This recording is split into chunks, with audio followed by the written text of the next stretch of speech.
Hi guys, welcome back. So I want to do some short report cards at the end of 2020 for all the teams that I follow: England, Ireland, Wales and Scotland.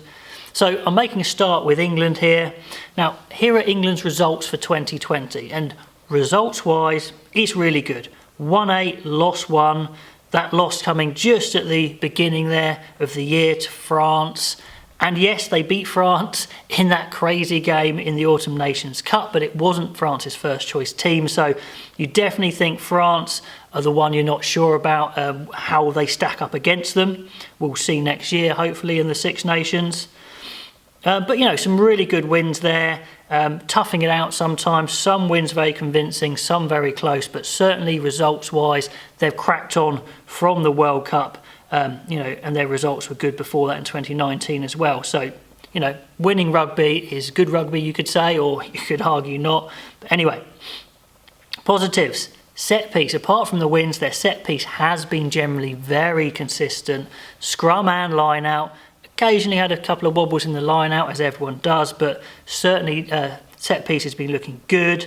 The winning strategy, the kicking strategy can be very effective. It can be a bit infuriating at times. I think they do overdo it sometimes, but it has been effective. Their defence also has been very impressive, sometimes completely suffocated teams. And finally, their core of players is very settled.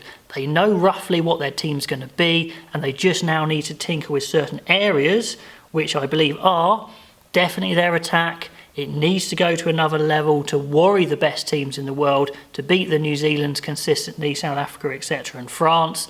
They need a bit more than what they're doing at the moment. There's a conundrum with the Ford-Farrell axis. Ford and Farrell together move the ball the best, but they're not the best attackers themselves, so you're sacrificing something in midfield. If you have a freak like Tuolangi, it kind of makes up for it, but England probably don't at the moment. And then the balance in their backline for power as well is lacking. Does Lawrence come in? Thokanasiga come in? They need that balance to be able to hit over the gain line as well. Discovery-wise, which players have really impressed? Well, I think Ollie Lawrence, even though we've seen him just a bit, I think he's going to be so important for England. I think he's very talented. Sure, he might not be as big as Tuolangi, but he's got more to his game than Tuolangi. Passing, kicking, etc., offloading. So I think he could be good. Then forwards-wise, we've seen Jack Willis, we've seen Johnny Hill and Will Stewart, who all look outstanding. I think they can go on to get even better. And I think we've seen a glimpse of what Max Malins offers from fullback. Pure class and skill-wise, but an absolute devastating counter-attacker. I think we need to see more of him. Player of the year, I'd give it to Maro Itoje. Curry is very close, but Itoje consistently excellent. Who would be your player of the year? And then here is my best 15. If I was going to start a team for 2021, this is what it would look like. Pretty settled. The only major change in the forward pack is I'd be starting Johnny Hill. With his age profile, his athletic ability, I think he's the guy going forward. But the pack pretty much as is.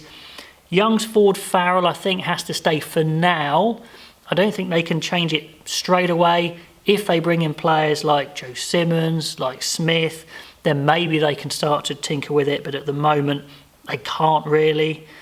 That means they have to play Lawrence for me at 13 for a bit of power, because their best wingers are May and Watson. And I want to see Malins given a run at 15. I still think Daly's a great player, but Malins really offers that bit more in attack, I believe, and the all-round game as well. Let me know what you think of that team and how you think England have gone this year.